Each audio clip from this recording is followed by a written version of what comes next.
स्वामी समर्थ. तुम्हा सगळ्यांच्या आपल्या स्वामी सूत्र ब्लॉग या चॅनलवर मनापासून स्वागत. हे स्वामी राया, एका हाकेवर कायम उभा राहणारा माझ्यासाठी तूच एक आधार आहेस. एका हाकेवर कायम उभा राहणारा माझ्यासाठी तूच एक आधार आहेस आणि या स्वार्थी जगात निस्वार्थी वागणाऱ्या नात्याचं तूच एकमेव उत्तम उदाहरण आहेस. तूच एकमेव उत्तम उदाहरण आहेस. बरेच जण पाहिले हाक मारून सुद्धा न येणारे मदतीला. बरेच जण पाहिले हाक मारून सुद्धा न येणारे मदतीला, पण तूच एकमेव असा काहीही न सांगता सगळं काही जाणून घेणारा. काहीही न सांगता सगळं काही जाणून घेणारा. आणि म्हणूनच मला माझ्या या नशिबाचा अभिमान आहे आणि म्हणूनच मला असंही म्हणावंसं वाटतं की तळ हातावरील रेषा माझ्याही खास आहे. तळ हातावरील रेषा माझ्याही खास आहे. म्हणूनच तर मी माझ्या स्वामींचा दास आहे. म्हणूनच तर मी माझ्या स्वामींचा दास आहे. माझ्या स्वामींचा दास आहे. स्वामी भक्त हो, स्वामींशिवाय आपलं कोणीही नाही हे जर तुम्हाला पडताळून पाहायचं असेल ना, फक्त जेव्हा तुमचं मन उदास असेल ना, तेव्हा मन उदास असताना, काहीही सुचत नसताना, मार्ग सापडत नसताना आणि मुख्य म्हणजे पैसा जवळ नसताना फक्त एक छोटंसं काम करा.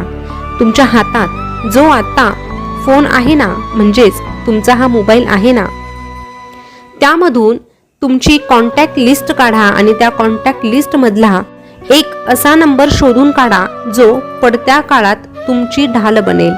तुमच्या भावना, तुमचं दुःख न कंटाळता ऐकून घेईल. तुम्ही मन भरून रडत असताना ती व्यक्ती तुमचं सगळं काही म्हणणं अगदी आत्मीयतेने समजून घेईल आणि तुम्हाला समजावूनही सांगेल आणि जी तुमच्या गुणदोषांसह तुमचा स्वीकार करेल. काय आहे ना, जेव्हा माणसाकडे पैसा असतो, शारीरिक स्थिती त्याची उत्तम असते, तेव्हा तर प्रत्येक जण त्याच्या साथीला उभा राहतो. पण तीच व्यक्ती जेव्हा आर्थिक बाजूने कमकुवत असते, तिचं शरीर तिला साथ देत नाही, तेव्हा मात्र ह्या जगाच्या पाठीवर ती एकटी पडते. आणि तरीही तुम्हाला असं वाटत असेल की नाही, तुमच्याकडे अशी व्यक्ती आहे तर खरंच तुम्ही खूप भाग्यवान आहात. पण तरीही तुमच्या मोबाईलमध्ये तुम्ही जर तो नंबर शोधला आणि जर तो तुम्हाला मिळत नसेल तर काळजी करू नका, अस्वस्थ होऊ नका, तुमच्या या जीवनाला अजिबात कंटाळू नका. फक्त थोडा वेळ शांत राहा आणि थंड डोक्याने विचार करा. तुमचे डोळे बंद करून तुमच्या मनाच्या अंधाऱ्या खोलीत डोकावून बघा.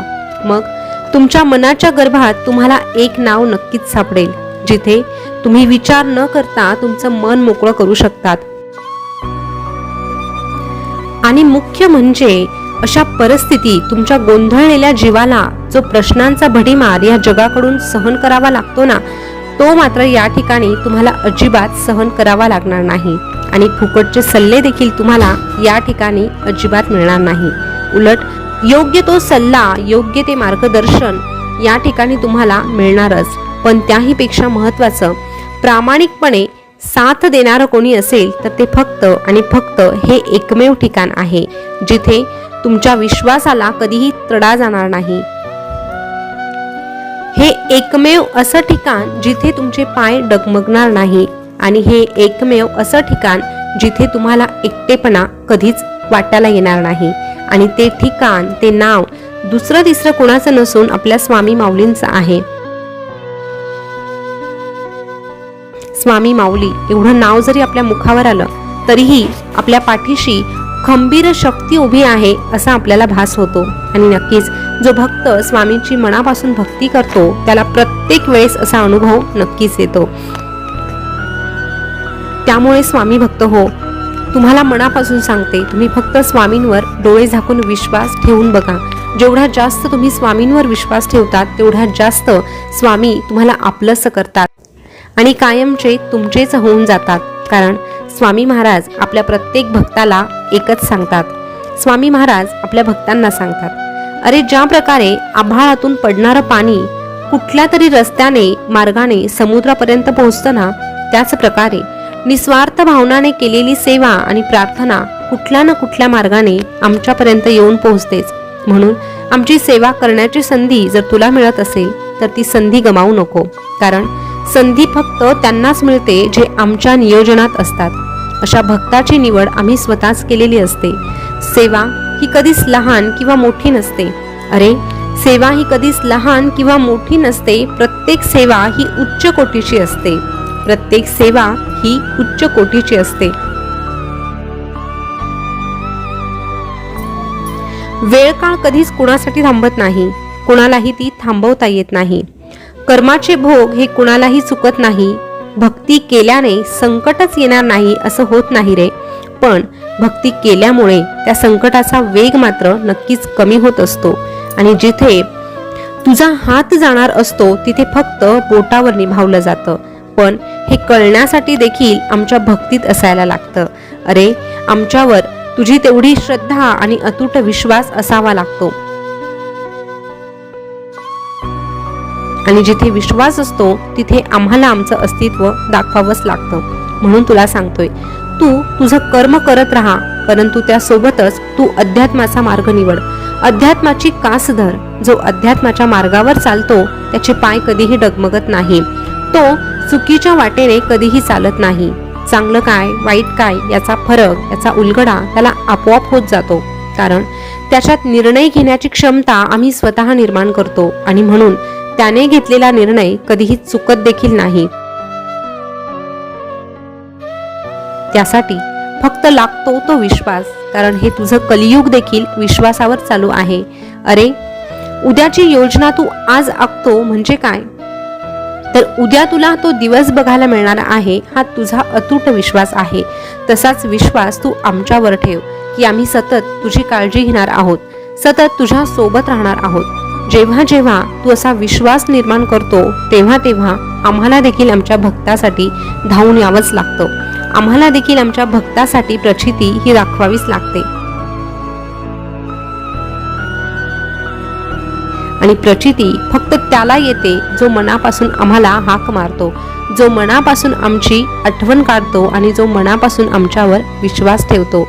अरे, भक्तांचं काय, भक्तांच्या वाट्याला दुःख आलं की लगेच आमच्याकडे धाव घेतात आणि त्या दुःखातून मार्ग मिळाला नाही तर बोटही आमच्याकडेच दाखवतात।